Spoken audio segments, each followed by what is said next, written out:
class in this country still cannot bring themselves to admit that there's a demand problem with regards to the housing crisis. And then we look at what's happened today in terms of the ONS, who have said we're going to add another 5 million net new people. That is net migration staying at 700,000. There is no way we are ever going to build enough homes to cater for that demand, and we are never even talking about it. Reform are the only party. Ever wondered how a political outsider could leave seasoned politicians speechless? Zia Yusuf, the Reform UK MP, just did that on live TV. He took on a panel of left-wing experts, armed with nothing but hard facts and common sense. In a debate about the UK's housing crisis, Yusuf exposed a blind spot so glaring it left Keir Starmer and his cronies scrambling for words. What was this revelation that shook the political establishment to its core, and why does it matter to you? As the panel settled into their comfortable narrative of supply-side solutions to the housing crisis, Zia Yusuf's presence seemed to crackle with tension. The establishment figures, including Labour leader Keir Starmer, nodded along to the familiar refrain of "build more houses." But Yusuf wasn't having it. With a glint in his eye that suggested he was about to upturn the entire discussion, he leaned forward. The middle class in this country still cannot bring themselves to admit that there's a demand problem with regards to the housing crisis in this. When most of our homes How does someone's were different built, lifestyle affect population growth? Well, because of where they choose to live, how close they are to where they live. Try and fill some of those vacancies. Is the population explosion not an issue then? You do not think that the population explosion, net migration staying at 700,000 a year? You're all missing the elephant in the room, Yusuf declared, his voice cutting through the cosy consensus.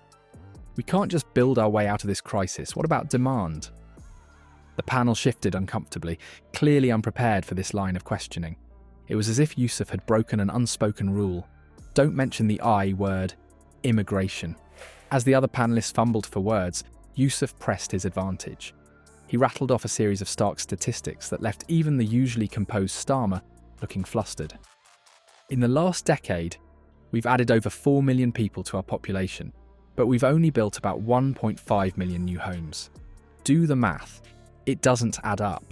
You don't think that's a problem contributing to the housing crisis? What we have had in this country is a very serious housing problem for a very, very long time. The population in this country, we're going to have 5 million net new people. I think it's about 330,000 It's also people living longer, it's people getting divorced. We talk about supply. What about the demand? So if you look over the last 3 years, 2 million net new people arrived in the country.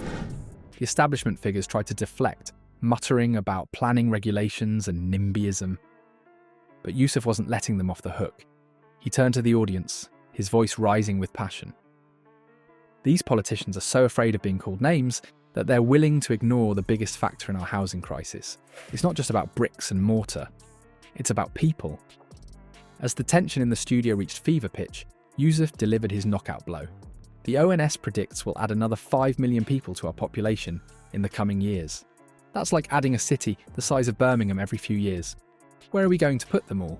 The country built 600,000 new homes. It's as good as we've done in several decades. You take Labour's existing target to build 1.5 million new homes. Manage population change in a much less laissez-faire way than we've had poll ratings would suggest that he's done a good job. By their own statistics, we're going to add 2.5 million net new people in that time. The silence that followed was deafening. Starmer, usually quick with a rebuttal, seemed lost for words. The other panellists looked like they'd been caught with their hands in the cookie jar. It was clear that Yusuf had exposed a glaring blind spot in the establishment's approach to the housing crisis. But Yusuf wasn't done. He turned his attention to the wider implications of this revelation. This isn't just about housing, he said, his voice now tinged with a mix of frustration and determination. It's about the future of our country. It's about whether we have the courage to face uncomfortable truths and make tough decisions. As Yusuf's words hung in the air, the panel's discomfort was palpable. But this wasn't just about one debate.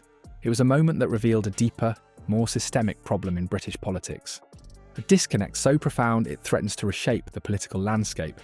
The panel, desperate to regain control of the narrative, attempted to shift the focus away from Yusuf's pointed critique.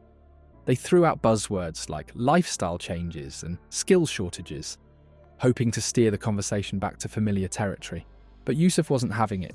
He countered their evasive manoeuvres with a barrage of hard-hitting facts about net migration and its undeniable impact on housing demand. So we're building nowhere near enough homes, even if they hit that target, which they won't for the reason we just described. You don't think that's a problem contributing to the housing crisis? What we have had in this country is a very serious housing problem for a very, very long time. And then we look at what's happened today in terms of the ONS, who have said we're going to add another 5 million net new people. That is net migration staying at 700,000. The contrast was stark.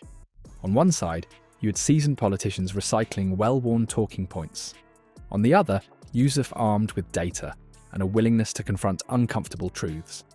As the debate unfolded, it became increasingly clear that the panel was out of its depth.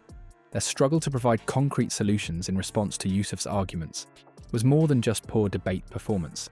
It was a reflection of a broader issue within mainstream politics. This moment of political theatre exposed a growing chasm between the rhetoric of established parties and the concerns of ordinary Britons.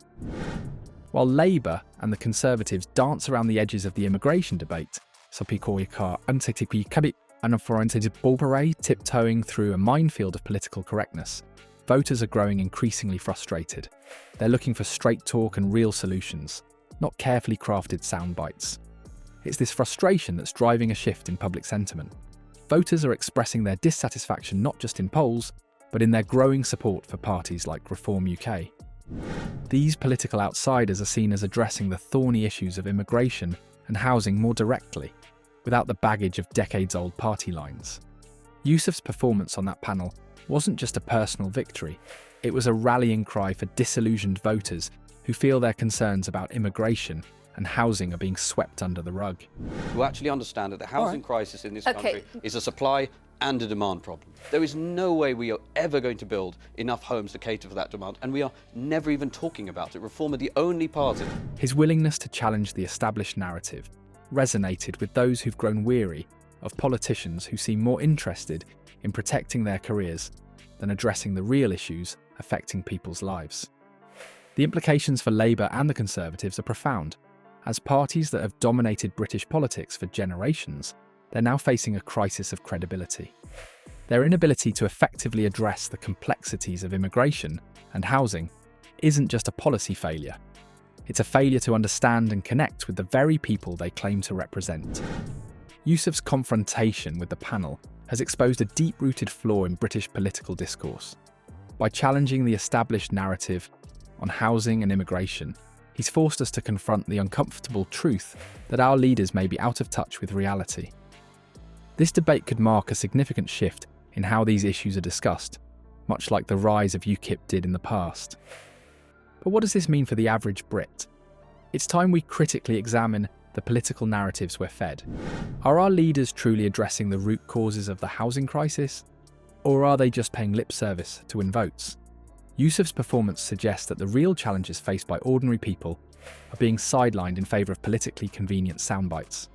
As voters, we must ask ourselves, is this the turning point we've been waiting for? Will Yusuf's bold stance force a genuine reassessment of our approach to housing and immigration? Or will it be business as usual once the cameras stop rolling? The ball's in our court now.